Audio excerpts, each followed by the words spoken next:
ಆಗ್ತಾ ಇದೆ. ಕೆಲವೇ ಕ್ಷಣಗಳ ಹಿಂದೆ ಲತಾ ಮಂಗೇಶ್ಕರ್ ಚೌಕ್ನಲ್ಲಿ ರಿಪಬ್ಲಿಕ್ ಕನ್ನಡ ನೇರ ಪ್ರಸಾರದಲ್ಲಿ ದೃಶ್ಯವನ್ನು ತೋರಿಸುತ್ತೂ ಕೂಡ ಬೃಹದಾಕಾರದ ರಂಗೋಲಿಯನ್ನ ಮೂಡಿಸಿ ರಾಮನನ್ನ ಸ್ವಾಗತಿಸುವ ಪ್ರಯತ್ನವನ್ನ ಮಾಡಲಾಗ್ತಾ ಇರೋದು. ಲತಾ ಮಂಗೇಶ್ಕರ್ ಚೌಕ್ನಲ್ಲಿ ರಂಗೋಲಿಯಲ್ಲಿ ಅರಳಿದೆ ರಾಮನ ನಾಮಸ್ಮರಣೆ. ರಸ್ತೆಗಳಲ್ಲಿ ವಿಸ್ತಾರವಾದ ರಂಗೋಲಿಯನ್ನ ಬಿಡಿಸಿ ರಾಮಸ್ಮರಣೆಯನ್ನ ಮಾಡಲಾಗಿದೆ. ಕಲರ್ ರಂಗೋಲಿಯಲ್ಲಿ ಅರಳಿದೆ ರಾಮನ ಚರಿತ್ರೆ. ರಾಮನ ರಂಗೋಲಿ ಬಿಡಿಸಿ ಸಂಭ್ರಮಿಸುತ್ತಿದ್ದಾರೆ ರಾಮ ಭಕ್ತರು.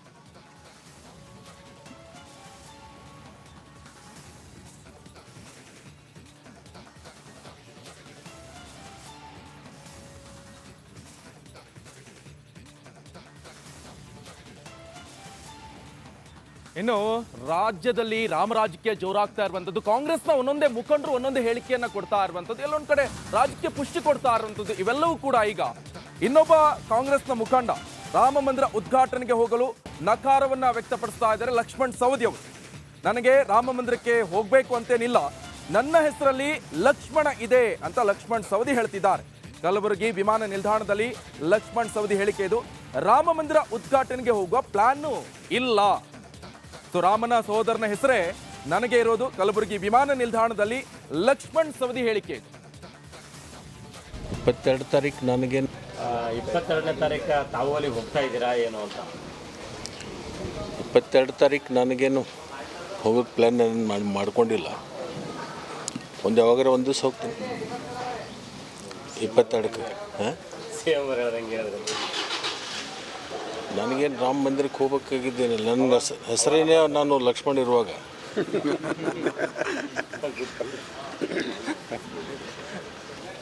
22ನೇ ತಾರೀಕು ತಾವು ಅಲ್ಲಿಗೆ ಹೋಗ್ತಾ ಇದ್ದೀರಾ ಏನು ಅಂತ? 22 ತಾರೀಕು ನನಗೇನು ಹೋಗೋದು ಪ್ಲ್ಯಾನ್ ನಾನು ಮಾಡ್ಕೊಂಡಿಲ್ಲ. ಯಾವಾಗಾರ ಒಂದು ದಿವಸ ಹೋಗ್ತೀನಿ 22ಕ್ಕೆ. ಹಾಂ, ಸಿಎಂ ಅವರು ಹೇಳ್ದಂಗೆ ಹೇಳಿದ್ರು. ನನಗೇನು ರಾಮ ಮಂದಿರಕ್ಕೆ ಹೋಗ್ಬೇಕಾಗಿದ್ದೇನೆ. ನನ್ನ ಹೆಸರೇನೇ ನಾನು ಲಕ್ಷ್ಮಣ್ ಇರುವಾಗ.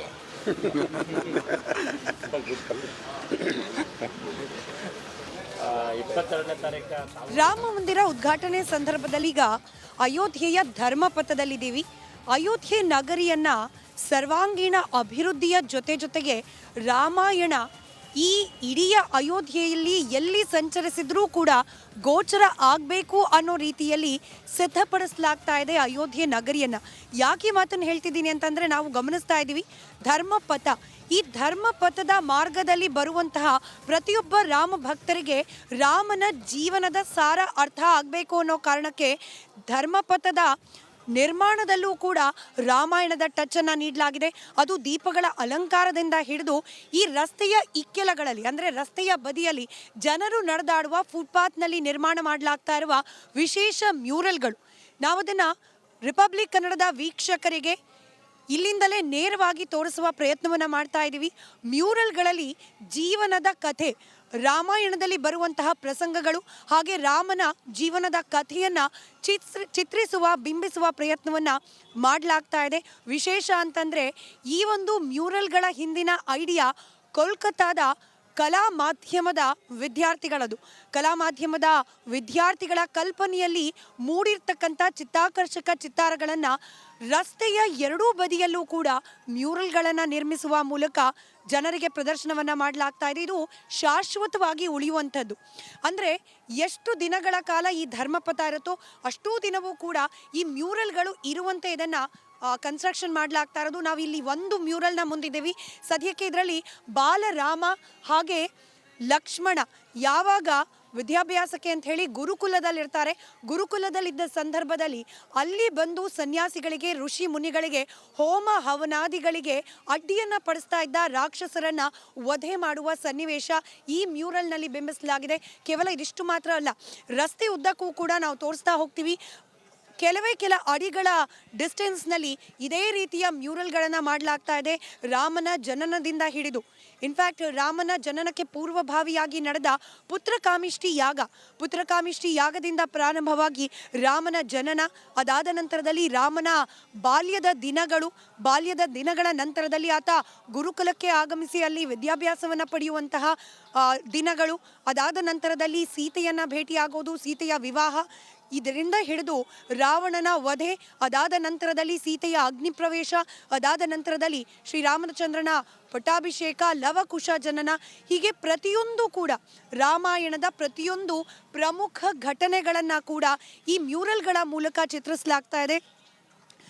ಈಗ ನೀವೇನು ಗಮನಿಸ್ತಾ ಇದ್ದೀರಿ, ರಿಪಬ್ಲಿಕ್ ಕನ್ನಡದ ಕ್ಯಾಮ್ರಾದಲ್ಲಿ ಸೆರೆಯಾಗ್ತಾ ಇರುವಂತಹ ದೃಶ್ಯಗಳು, ಈ ದೃಶ್ಯ ರಾಮ, ಸೀತೆ ಹಾಗೆ ಲಕ್ಷ್ಮಣ ವನವಾಸದಲ್ಲಿ ಇದ್ದ ಸಂದರ್ಭದ ಮ್ಯೂರಲ್ ಇದು. ಸೀತೆಗೆ ಆ ಬಂಗಾರದ ಜಿಂಕೆಯೇ ಕಂಡ ಕ್ಷಣ, ಆ ಜಿಂಕೆಯನ್ನ ಹಿಡಿದು ತರುವಂತೆ ರಾಮನಿಗೆ ಆಕೆ ಮನವಿಯನ್ನ ಮಾಡಿದ ಕ್ಷಣ, ಲಕ್ಷ್ಮಣ ಏನೋ ಸರಿ ಹೋಗ್ತಾ ಇಲ್ಲ, ಇದರಲ್ಲಿ ಏನೋ ಮೋಸ ಇದೆ ಅಂತ ಹೇಳಿ ಲಕ್ಷ್ಮಣ ಭಾವಿಸ್ತಾ ಇರುವ ಕ್ಷಣ, ಆ ಕ್ಷಣವನ್ನ ಮ್ಯೂರಲ್ನಲ್ಲಿ ಚಿತ್ರಿಸುವ ಪ್ರಯತ್ನವನ್ನ ಮಾಡ್ತಾ ಇದ್ದಾರೆ ಇಲ್ಲಿನ ಕಲಾವಿದರು. 22ನೇ ತಾರೀಕಿನ ಹೊತ್ತಿಗೆ ಈ ರಸ್ತೆಯ ಮಾರ್ಗದಲ್ಲಿರುವ ಅಷ್ಟೂ ಮ್ಯೂರಲ್ಗಳನ್ನು ಸಿದ್ಧಪಡಿಸುವ ಪ್ರಯತ್ನವನ್ನ ಮಾಡಲಾಗ್ತಾ ಇದೆ.